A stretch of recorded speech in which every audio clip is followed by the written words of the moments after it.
Shalom bien-aimés dans le Seigneur, nous vous saluons dans le nom précieux et glorieux de notre Seigneur Jésus. Nous sommes dans la joie de pouvoir réellement nous retrouver et pouvoir élever le nom du Seigneur. Nous sommes dans la joie de pouvoir réellement être autour de la parole du Seigneur. Nous sommes dans la joie de pouvoir réellement avoir le souffle de vie. Nous sommes dans la joie de pouvoir bénéficier de l'assistance de notre Seigneur Jésus. Nous sommes dans la joie de pouvoir être comptés parmi ceux qui célèbrent l'Éternel et ceux qui le servent. Que la paix, la grâce, l'amour de notre Dieu vous soient multipliés dans le nom précieux et glorieux de notre Seigneur Jésus. Que l'Éternel, créateur du ciel et de la terre, de l'univers visible et invisible, maître de tout temps et de toutes circonstances, qu'il puisse vous être favorable et qu'il puisse réellement vous accorder toutes les bénédictions dans le nom puissant et glorieux de notre Seigneur. C'est lundi et comme tous les lundis, c'est votre émission Louons l'Éternel, une émission qui vous est présentée par votre bien-aimé le pasteur Philippe Mukenge.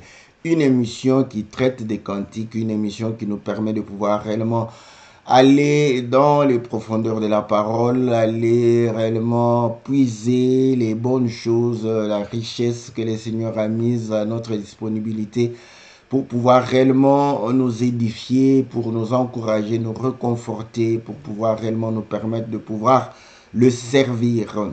C'est votre mission. Louons l'Éternel, une émission qui permet à ce que nous puissions véritablement être bénis par les chantres de l'Éternel. Une émission qui nous permet de pouvoir aussi les soutenir par la grâce du Seigneur dans les prières, en consommant leurs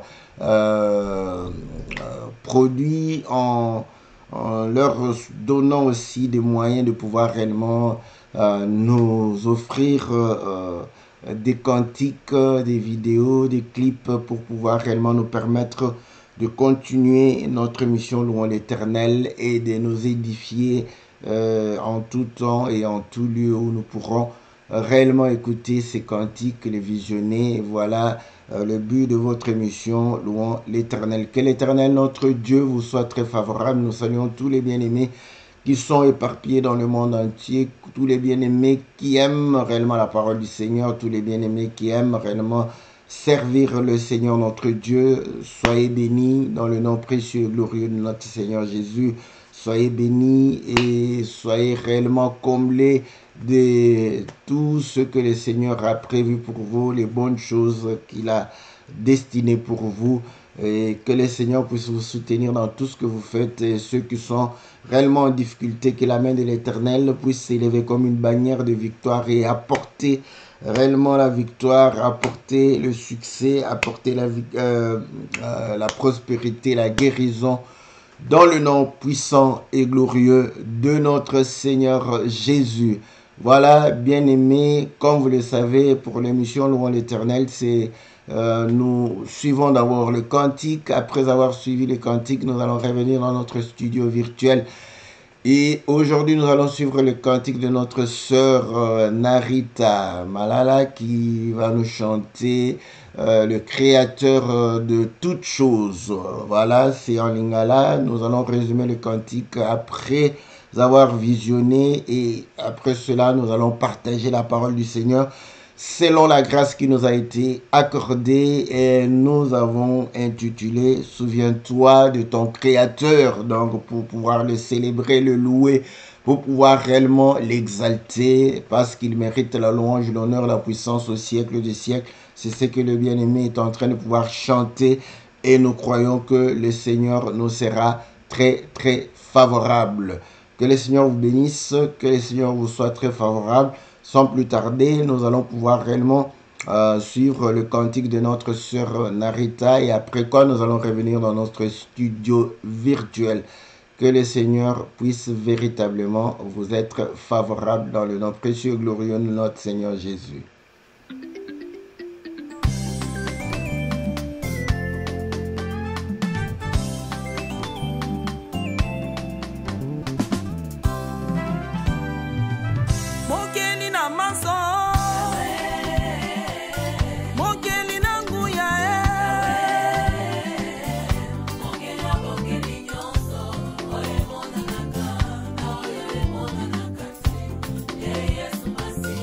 Akela makolo mpe bangwende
Jolia motema nanga boya toyemba mokeli mokeli na masonde nzamba lola boya biso tokumisa abonga na masanjola motema nanga boya biso tokumisa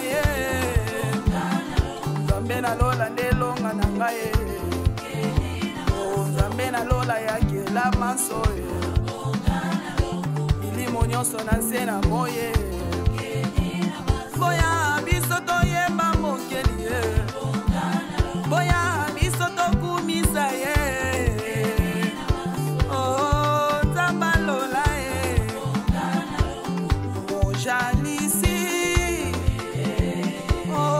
ya bokeli nyonso oye monanaka na yo monanaka te mojalisi ya bokeli nyonso lokola bambonge mpe mipepe lokola bangomba bato mpe bingwele mokeli na maso yende Nzambe na ngai mojalisi yabikela munyonso emonanaka te lokola bamwanje satana mpe nyonso tokoyembaka nani yango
masi andima kokufa nekulusu andima mopanga bakelu bapwazonga nedene kozelanga mbuma oyo nabungisaki yuda yuda nalelaka na ngai yuda yesu masiya yo olongisa ngai mwasi mopaya po lelo nakoma molongi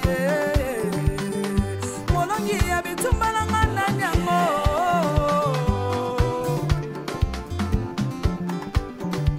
oyalongisa eklesia nani yango oyapesa biso ezemwa kovivre nani yango po tobika lisusu bolamu nani yango yuda molongi ya bitumba na nga yuda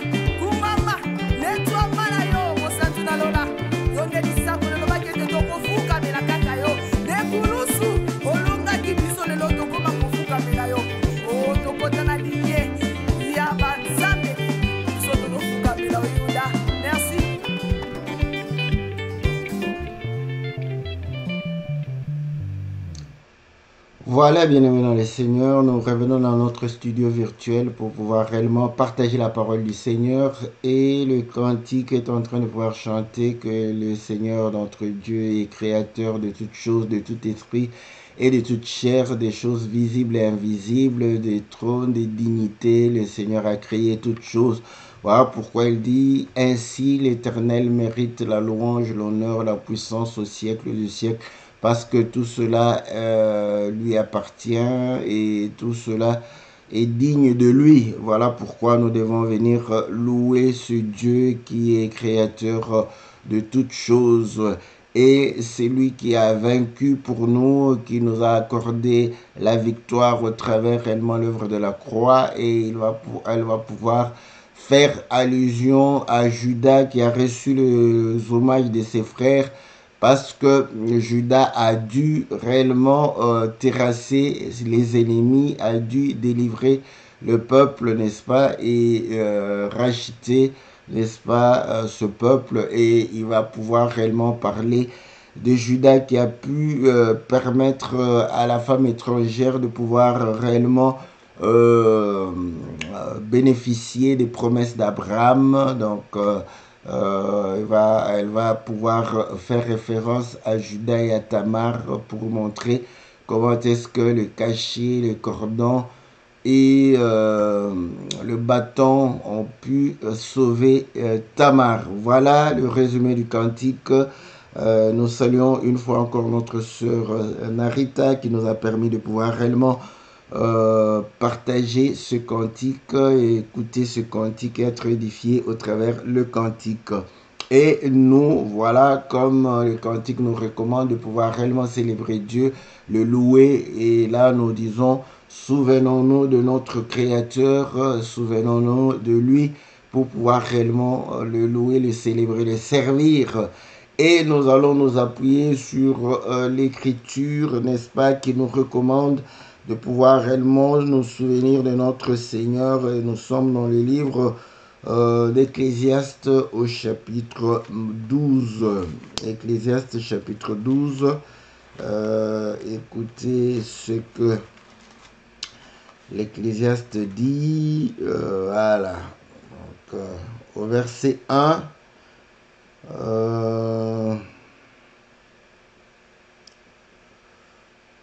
Ecclésiaste, voilà, le verset 1 ici, cette version,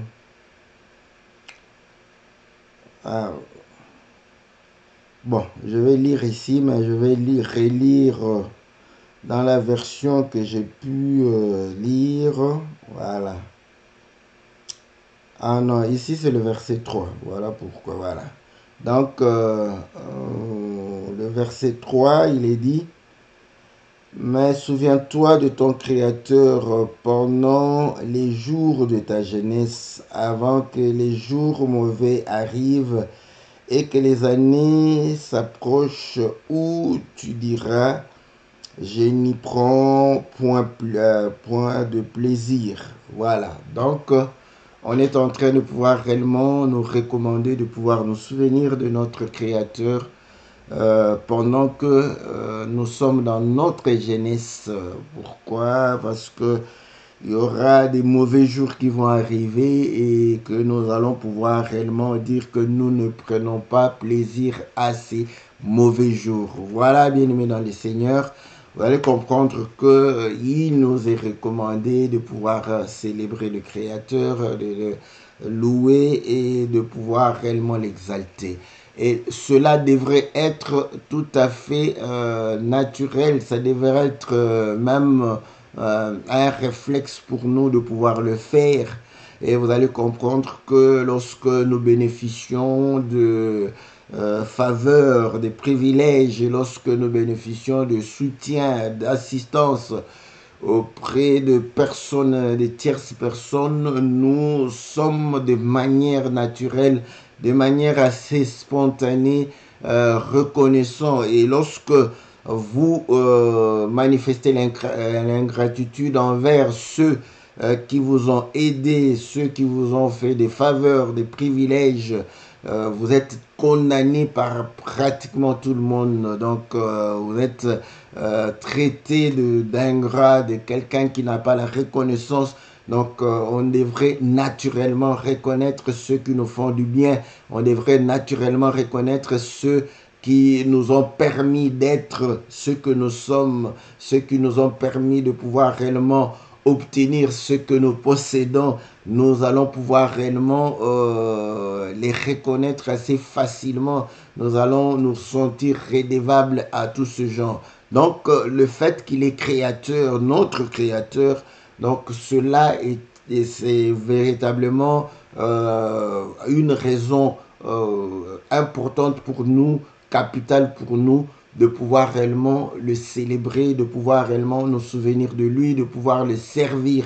Donc, vous allez comprendre que ceux qui ne servent pas le Seigneur, ceux qui ne louent pas le Seigneur, ceux qui ne célèbrent pas le Seigneur, ils sont en train, en réalité, de nier réellement que le Seigneur, notre Dieu, est leur créateur. En tant que créateur, nous lui devons, n'est-ce pas, toute la louange, tout l'honneur, toute la puissance, toute la gloire. Et écoutez, il y a des cantiques que nous chantons que lorsque nous observons la création, nous voyons la grandeur de Dieu. Donc, vous voyez, là, les gens voient que voilà, Dieu est grand, Dieu est ceci. Donc, mais il faut comprendre que s'il est notre créateur, c'est que nous tenons la vie de lui.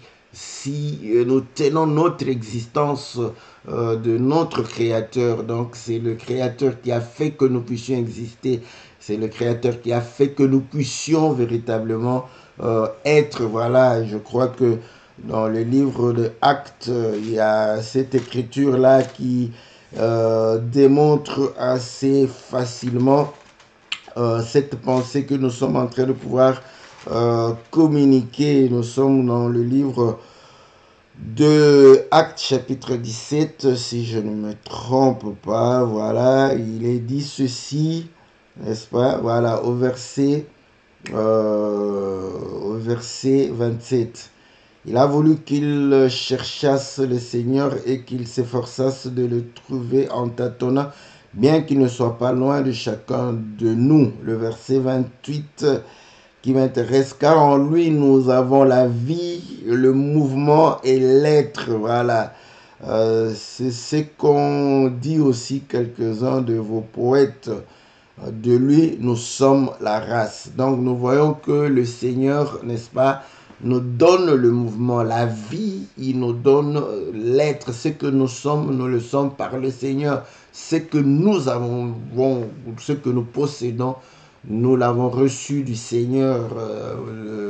Si nous avons la vie, c'est lui qui nous a donné la vie. Donc c'est une raison. Voilà pourquoi vous allez voir que naturellement, on obéit aux parents, on donne de l'honneur aux parents, parce que ce sont eux qui nous ont mis au monde, ce sont eux qui ont fait que nous puissions exister. Et ainsi, c'est tout à fait normal de pouvoir célébrer ou rendre des hommages à nos parents. À combien plus forte raison rendre hommage au Créateur de toutes choses. Rappelez-vous quand Rachel n'avait pas capacité de pouvoir concevoir, Rachel va pouvoir réellement faire des menaces auprès de Jacob pour lui dire « Donne-moi des enfants ». Et Jacob va lui dire que « Est-ce que c'est moi qui t'empêche de pouvoir avoir des enfants ?» Et c'est Dieu qui est réellement donneur d'enfants, distributeur d'enfants. C'est Dieu qui donne les enfants. C'est Dieu qui permet à ce que l'homme soit fécond et la femme soit fertile. Donc voilà pourquoi à la création de l'homme et de la femme, Dieu va pouvoir les bénir. Soyez féconds et remplissez la terre. Donc nous comprenons que c'est Dieu qui a donné la capacité de pouvoir donner la vie. Et c'est lui qui donne la vie, donc nous tenons la vie auprès du Seigneur. Et ici, cette écriture de Ecclésiaste, elle est importante pour quand on dit souviens-toi de ton Créateur, souviens-toi que Dieu est ton Créateur pendant que tu es jeune, n'est-ce pas? Parce que beaucoup voudriez facilement servir le Seigneur quand ils sont vieux. Mais ici, l'Écriture insiste, pendant que tu es jeune, souviens-toi, n'est-ce pas, du Seigneur. Pourquoi? Parce que les jours deviendront mauvais et tu ne prendras plus plaisir, n'est-ce pas, à la vie. Et écoutez, vous allez voir que la jeunesse trouve la vie, n'est-ce pas, succulente. La jeunesse trouve réellement l'importance de la vie. La jeunesse goûte à la vie. La jeunesse savoure la vie. Voilà. Donc, quand on est jeune, on est capable de pouvoir réellement apprécier la vie. Mais quand on est vieux, c'est là où ça devient... ça dépend maintenant. Ça dépend. Ça dépend parce que quand on est vieux, parfois on se dit bon, on est fatigué, on n'a plus, n'est-ce pas, la force de pouvoir réellement jouir de la vie. Voilà, donc on jouit de la vie pendant qu'on est jeune. Donc quand on est vieux, on ne sait plus jouir de la vie. Donc voilà, donc le Seigneur nous recommande de pouvoir se souvenir de lui pendant que nous sommes jeunes. Pourquoi pendant que nous sommes jeunes? Parce qu'il sait que pendant la jeunesse, nous avons la force, nous avons la capacité, nous avons l'ambition, le zèle, nous avons réellement, n'est-ce pas, l'hardiesse de pouvoir faire les choses. Et c'est la même chose pour la vie. Vous allez comprendre que la difficulté de la jeunesse, c'est que pendant qu'ils sont jeunes, pendant qu'ils sont à fleur d'âge, ils sont tiraillés par le plaisir et par, n'est-ce pas, ce que l'utilité de la vie. Donc, or, c'est pendant qu'on a la force, pendant qu'on a l'énergie, pendant qu'on a l'ambition, pendant qu'on a, n'est-ce pas, cette fougasse de pouvoir réellement faire les choses. Donc, c'est pendant ce temps-là où on peut réellement faire des choses pour sa propre vie. Mais écoutez, dans la vie de tous les jours, vous allez voir que les jeunes ont ce dilemme de profiter de la vie ou construire la vie. Profiter de la vie, du plaisir, ou pouvoir réellement faire les choses utiles pour sa vie. Donc, ils sont partagés, n'est-ce pas? Parce qu'ils savent mieux savourer, n'est-ce pas, la vie pendant qu'ils sont jeunes. Vous allez comprendre que quand on est une personne normale, donc quand vous avez un certain âge, vous allez comprendre qu'il y a des choses que vous ne pouvez plus faire. Il y en a comme ça qui vont vaincre le démon de l'impudicité. C'est vrai, j'ai toujours dit, quand on a une très bonne éducation, n'est-ce pas, l'éducation fait partie de, n'est-ce pas, de l'œuvre de Dieu. L'éducation qu'on donne aux enfants, qu'on reçoit, ça fait partie de l'œuvre de Dieu. Donc, avec une bonne éducation, il y a de ces choses, n'est-ce pas? Voilà, le plaisir de pouvoir s'enivrer, de pouvoir se prostituer. Ça, parfois, ça passe comme ça. Il y en a simplement parce qu'on a le sens de la vie, parce qu'on sait que non, maintenant, ce n'est plus le temps de pouvoir réellement me retrouver dans des boîtes de nuit, de me retrouver dans des futilités. Je dois construire ma vie, je dois bâtir réellement mon avenir. Et des gens comme ça qui ont reçu une très bonne éducation, qui ont compris le sens de la vie, d'eux-mêmes, ils s'orientent comme ça et vous voyez que voilà, ils se focalisent sur les choses qui vont pouvoir lui permettre de réellement bâtir sa vie et de pouvoir réellement se construire une meilleure vie. Voilà. Donc, vous voyez, le Seigneur recommande de pouvoir réellement se souvenir de lui comme étant notre Créateur. C'est lui de qui nous avons la vie, la source de notre vie. Voilà, c'est le Seigneur qui est la source de vie. Il vit par lui-même et nous tenons la vie du Seigneur. Donc, la vie ne vient pas de nous-mêmes. Donc, cette reconnaissance doit être une reconnaissance permanente. J'étais en train de pouvoir dire dans le livre de Proverbes chapitre 20, il est dit ceci au verset 29, la force et la gloire de jeunes gens. Voilà. Et les cheveux blancs sont l'ornement des vieillards. Donc, la force et la gloire des jeunes gens. Donc, les jeunes veulent montrer leur force, leur capacité à pouvoir faire les choses, à pouvoir réaliser les choses, à pouvoir réellement manifester les choses. Donc, c'est pendant qu'on est jeune qu'on doit faire de grandes choses. Et regardez dans le monde, regardez dans le monde, vous allez voir que les jeunes ambitieux, ce sont les jeunes qui ont pu faire de grandes choses et qui ont pu réellement imposer leur notoriété, n'est-ce pas, dans le monde. Bon, quand on devient vieux comme nous, c'est pratiquement... Voilà, donc nous disons que c'est vraiment pendant la jeunesse. Donc la meilleure partie de la vie de quelqu'un, c'est la jeunesse. Donc pourquoi? Pour plusieurs raisons, nous avons dit le goût de la vie. Voilà, le goût de la vie. Voilà, le goût de l'aventure, le goût de faire des choses, l'ambition de faire des choses. C'est la jeunesse, c'est la jeunesse. Donc c'est la meilleure partie de notre vie, c'est la meilleure partie de tout un chacun de nous parce que c'est à ce moment qu'on a toutes les capacités, on est en pleine capacité, voilà, en pleine capacité de pouvoir réaliser et faire des choses. Et c'est là où le Seigneur nous recommande de pouvoir réellement le servir. Et la Bible dit que voilà la force et la gloire de jeunes gens, voilà. Et les cheveux blancs, n'est-ce pas, l'ornement des vieillards. Donc voilà ce que le Seigneur est en train de pouvoir démontrer. Pourquoi? Parce que quand vous perdez la force, vous êtes mort. Voilà. Celui qui n'a plus la force, il est mort. Je peux illustrer par l'écriture. Nous sommes dans les livres de Psaume 88. Psaume 88, verset... Voilà.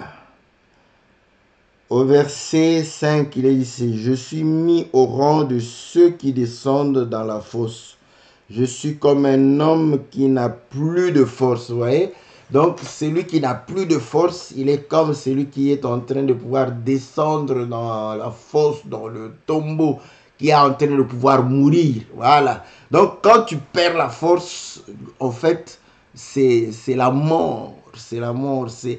Voilà, c'est la perte de la vie. Voilà pourquoi plus on vieillit, plus on n'a plus envie. Voilà, envie de... La vie n'a plus de goût. La vie n'a plus de saveur. Voilà. Pourquoi? Parce qu'on a perdu la force. Parce qu'on a perdu ses capacités.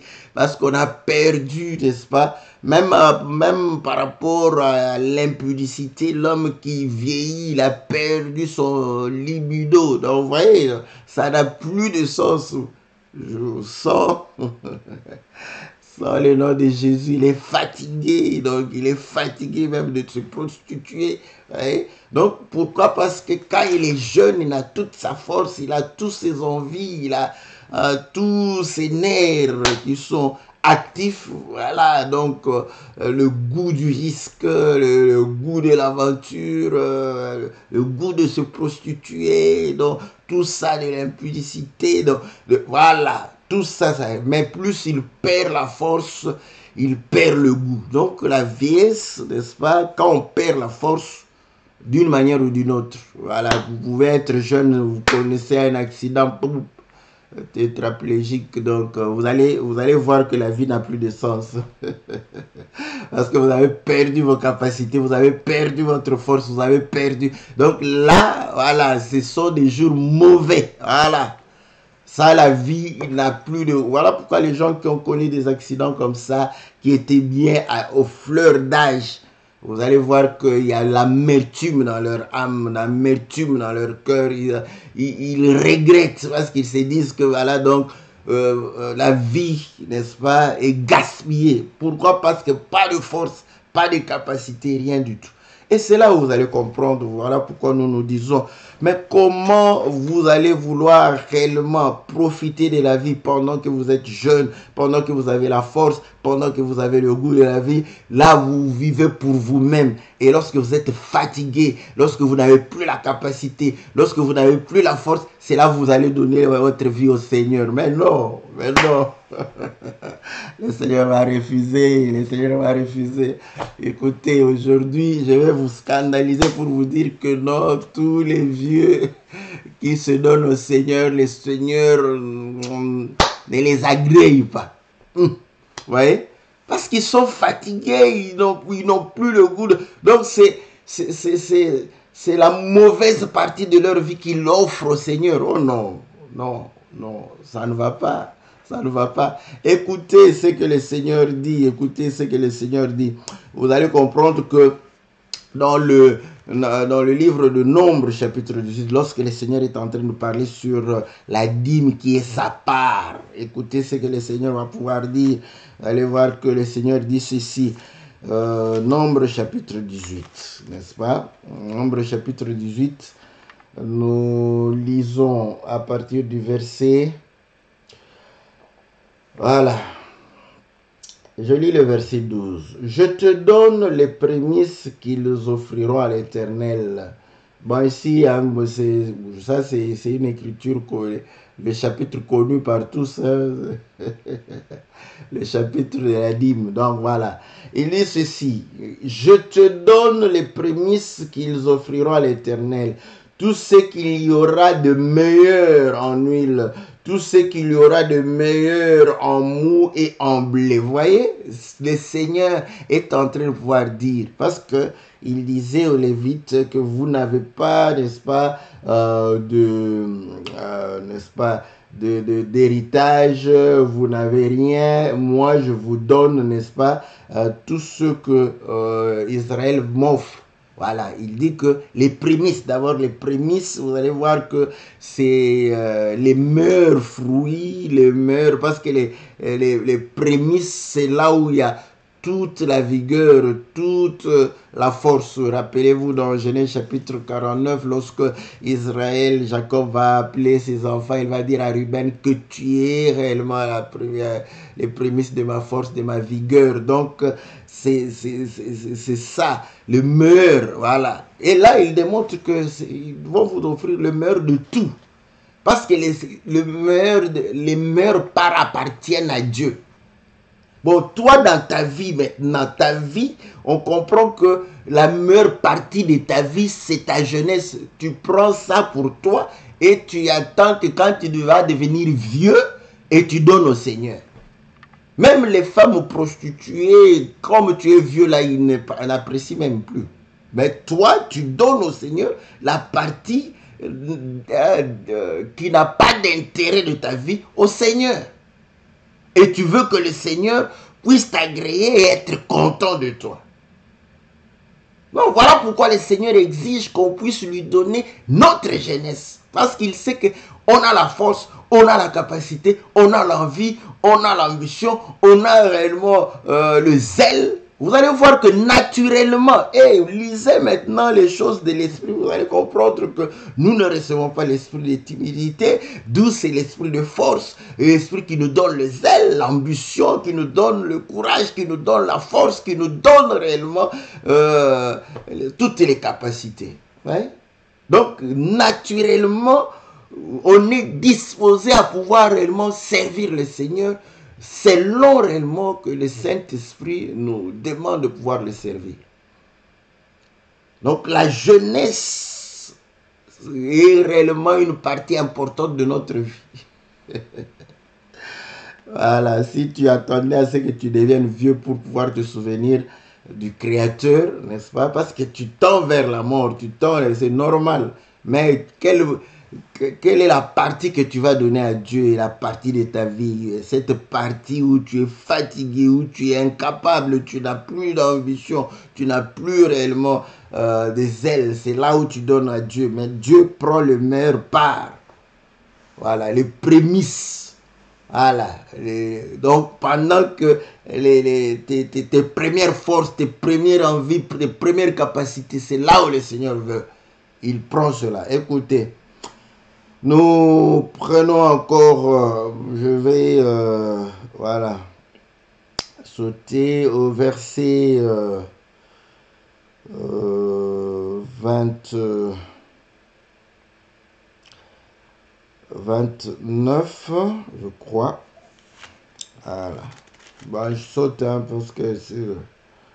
Voilà, on dit surtout les dons qui vous seront faits, vous prélèverez toutes les offrandes pour l'Éternel, sur tout ce qu'il y aura de meilleur.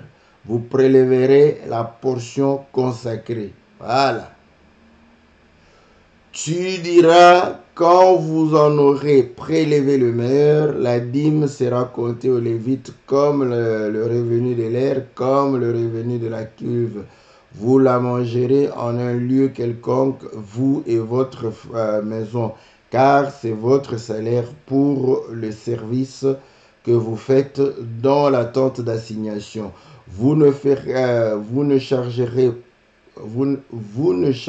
pour cela d'aucun péché quand vous en aurez prélevé le meilleur. Vous ne profanerez point les offrandes saintes des enfants d'Israël, et vous ne mourrez point. Voilà. Donc, pourquoi j'ai pris ceci? Vous allez comprendre que quand on prêche, on dit que non, il faut donner le meilleur, dans la meilleure partie, les meilleures choses à Dieu, tout ça, oui. Mais ce que Dieu aime, ce ne sont pas ces choses-là. Ésaïe, je crois, c'est Psaume, Ésaïe chapitre 1, le Seigneur dit, je suis fatigué de tout ce que vous m'amenez. Vous-même, vous ne voulez pas vous donner à Dieu, mais vous amenez les meilleures parts de votre champ, de votre huile, de votre mou. Vous amenez la meilleure part à Dieu, mais vous-même, vous ne voulez pas vous donner à Dieu. Voilà. Or, vous allez comprendre que au commencement, Dieu agréa Abel et puis son offrande. Vous voyez? Donc, il faudrait donner, n'est-ce pas, le meilleur de nous à Dieu. Parce que c'est ça, Dieu aime le meilleur de nous. Et le meilleur de nous, c'est cette jeunesse qui est en nous, n'est-ce pas, que nous devons donner à Dieu, que nous devons offrir au Seigneur pour pouvoir réellement permettre au Seigneur de pouvoir nous utiliser à bon escient. Voilà. Parce qu'il est le créateur de toutes choses, il mérite la louange, donc comprenez que nous devons nous consacrer à Dieu. Le meilleur de nous doit être donné à Dieu. Parce que lui, quand il a fait, vous allez comprendre que c'est bon, c'est bon, c'est bon, c'est très bon. Il a donné le meilleur. Comment nous allons donner ce qui est moins bon? Voilà, nous devons donner toujours ce qui est bon. Et rappelez-vous, dans la fête de Cana, l'ordonnateur va dire, mais comment les gens donnent un bon vin, mais maintenant, toi, tu donnes toujours le meilleur vin, parce que le Seigneur ne peut donner que le meilleur. Voilà, il donne le meilleur. Voilà, donc voilà, c'est là. Quand tu regardes la création, tu vois la grandeur, tu comprends que c'était le meilleur de ce que Dieu a fait. Voilà, quand il a fait, tout était bon. Voilà, tout était bon, bon. Voilà, très bon. Donc, en se souvenant du Seigneur, nous devons comprendre que ce qui est meurt en nous, c'est ce que nous devons donner. Voilà pourquoi il est dit, tu aimeras ton Dieu de tout ton cœur, de toute ton âme, de toute ta force, de tout ton être. Voilà. Parce que celui qui n'a pas la force, celui qui n'a pas... comment il va aimer Dieu?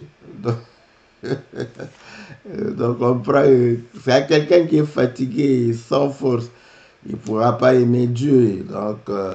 écoutez, je vais revenir sur Ecclésiaste, n'est-ce pas, pour voir effectivement que il va démontrer que le reste de la partie de la vie que nous allons mener ne peut être réellement agréable. Donc, Ecclésiaste chapitre 12, voilà.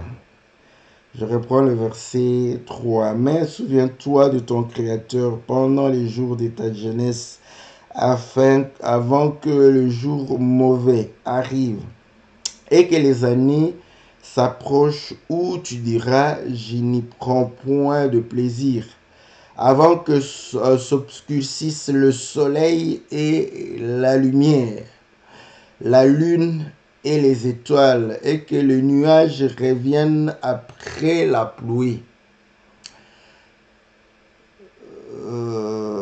Voilà.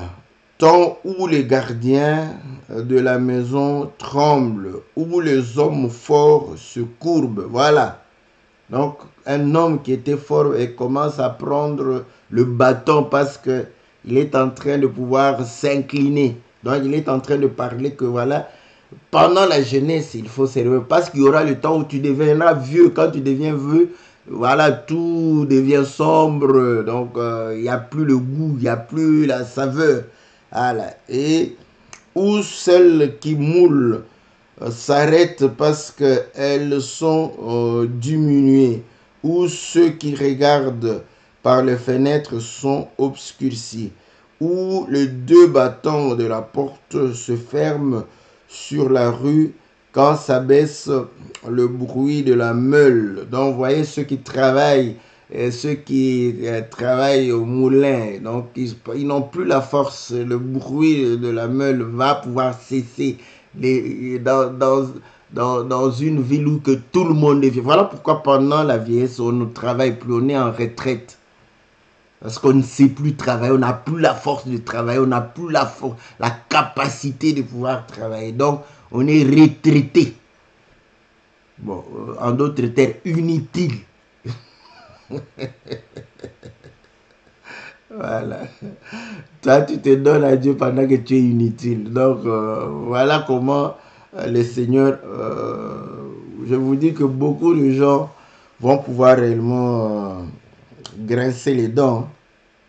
Pendant que tu es utile, pendant que tu as la capacité, c'est ce moment, c'est aujourd'hui que tu dois donner ta vie. Pendant que, voilà pourquoi les gens sont comme ça. Il a des moyens, il a de l'argent. Non, il dépense avec les femmes, tout. Quand il n'a plus l'argent, il vient au Seigneur. Mais tu viens faire quoi? Après, quand tu vas venir, pasteur, j'ai des problèmes. Reste là où tu étais, reste là-bas. Hein? Nous, on s'occupe des gens qui ont des problèmes spirituels. Toi, tu avais encore des problèmes. Voilà. Donc, vous allez comprendre que c'est assez difficile, c'est compliqué. Hein? Nous voulons ceux qui sont à fleur d'âge, qui sont productifs, qui ont de l'argent, qui ont des moyens. Venez au Seigneur, venez servir le Seigneur. C'est la meilleure partie de votre vie. Donnez le meilleur de vous-même à Dieu. Voilà. Comme les gens, ils travaillent, ils ne donnent pas à Dieu. Bon, tu vas donner à Dieu quand tu vas cesser de travailler. Quand tu vas devenir inutile, c'est là où tu vas venir. Et là, quand tu auras des problèmes, le pasteur doit encore résoudre ça. Oh, voilà. Il est dit ceci.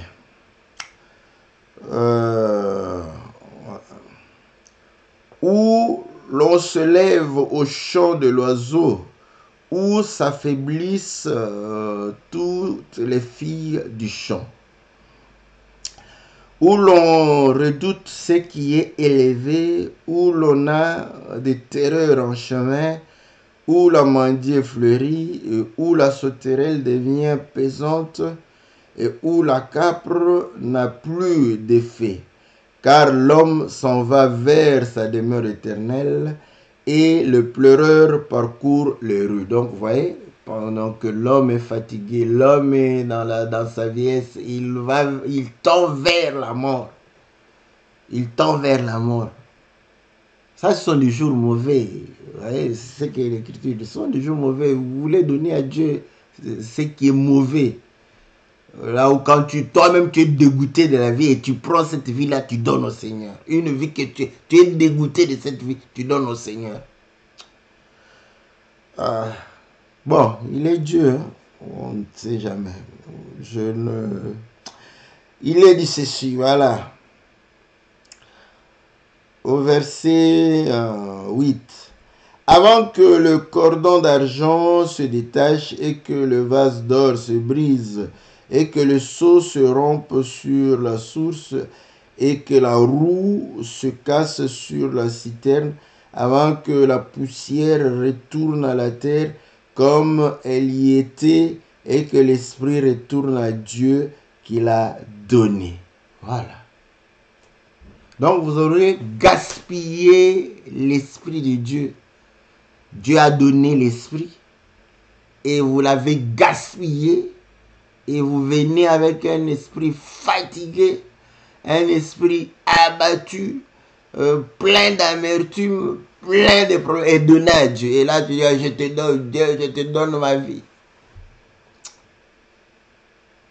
Toi-même, si Dieu était à ta place, ou bien voilà, il se comportait comme tu te comportes, tu n'allais pas agréer. C'est comme quelqu'un qui part avec ton argent, il gaspille, après il revient, quand il n'a plus rien. Là, tu vas dire, mais mon frère, tu as dépensé tout mon argent, maintenant tu me reviens quand tu n'as plus rien. Tu veux que je te fasse quoi de toi? Hein? C'est exactement ça. Si tu peux vivre cela, comprends que c'est ce que tu fais au Seigneur. C'est indigne de nous, indigne de quelqu'un qui veut réellement servir le Seigneur. Voilà pourquoi vous allez comprendre que c'est maintenant, c'est aujourd'hui, pendant que tu as la capacité, pendant que tu as l'intelligence, pendant que tu as l'ambition, pendant que tu as des idées, pendant que tu as la saveur, le goût de la vie. C'est maintenant qu'il faut servir le Seigneur. C'est maintenant qu'il faut donner le meilleur de toi au Seigneur. C'est pendant que tu travailles, tu donnes le meilleur de ton travail à Dieu. Bon, voilà. Mais souvenons-nous du Seigneur, il est le créateur de toutes choses, des choses invisibles et visibles, maître des temps et des circonstances, de tout esprit et de toute chair. Comprenez que, n'est-ce pas, quand Israël a désobéi, Dieu a envoyé les destructeurs. Donc, voilà. On ne voudrait pas, n'est-ce pas, vous faire peur, mais c'est comme ça que le Seigneur, parce qu'il trouve que vous gaspillez, à ce moment, il va véritablement, comme vous gaspillez, n'est-ce pas, ces richesses, il va envoyer aussi les gens qui savent bien gaspiller cette richesse-là, pour pouvoir vider, n'est-ce pas, vous vider de force, vous vider de tout ce que vous faites. Donc voilà, que nos vies soient réellement données à celui qui nous a créés, n'est-ce pas, que ça ne soit pas des slogans où quand tu observes, oh non, quand je regarde la création, la nature, je trouve que Dieu est grand. Dis-toi, quand je considère ce que je suis, ce que je représente, ce que j'ai, ce que je produis. Je trouve que Dieu est grand. Voilà pourquoi je dois le servir. Voilà, bien-aimés dans le Seigneur, ce que nous pouvons dire, nous exhorter, n'est-ce pas, par rapport à cela. Un grand merci à notre sœur Narita. Et comme je le dis toujours, bien-aimés, ne nous fatiguons pas de pouvoir soutenir. Je dis un grand merci, bien-aimé, qui nous a envoyé de l'argent la semaine passée. Que Dieu le bénisse. Nous avons eu, n'est-ce pas, le libellé de l'argent, mais sans savoir exactement qui a envoyé. Mais il se reconnaîtra. Et en tout cas, que le Seigneur puisse le bénir, parce que tout cela nous permet de pouvoir planifier, soutenir les chantres, soutenir les bien-aimés qui se donnent la peine de pouvoir réellement nous édifier au travers les cantiques. Souvenez-vous, dans les prières, consommez, regardez, nous avons dit, abonnez-vous, n'est-ce pas? Et ceux qui sont réellement veulent, je sais que certains veulent, se disent, mais en tout cas, si c'est bien de pouvoir que quelqu'un suive, partager nos vidéos, partager, apparemment il faut aimer aussi pour que ça soit visible. Bon. Faites-le pour la visibilité. Ne faites pas pour juste me faire plaisir, n'est-ce pas? Mais si ça peut permettre à quelqu'un de pouvoir aussi écouter, faites-le. Voilà. Mais si c'est pour mon plaisir, vous êtes libre de... Si vous ne faites pas, c'est pas grave. Donc, le Seigneur lui-même sait, n'est-ce pas, c'est qu'il va pouvoir réellement récompenser à tout un chacun de nous. Donc, voilà, si nous pouvons permettre à un plus grand nombre de pouvoir suivre, nous pouvons faire poser des actes qui vont pouvoir réellement permettre à ces gens-là de pouvoir suivre les choses de Dieu. Donc, que le Seigneur vous soit favorable, que le Seigneur vous bénisse. On se retrouve, n'est-ce pas, lundi pour une autre émission, Louons l'Éternel. Et le mercredi, ça sera pour votre émission que la Bible parle. Que Dieu vous bénisse au nom puissant et glorieux de notre Seigneur Jésus. Amen.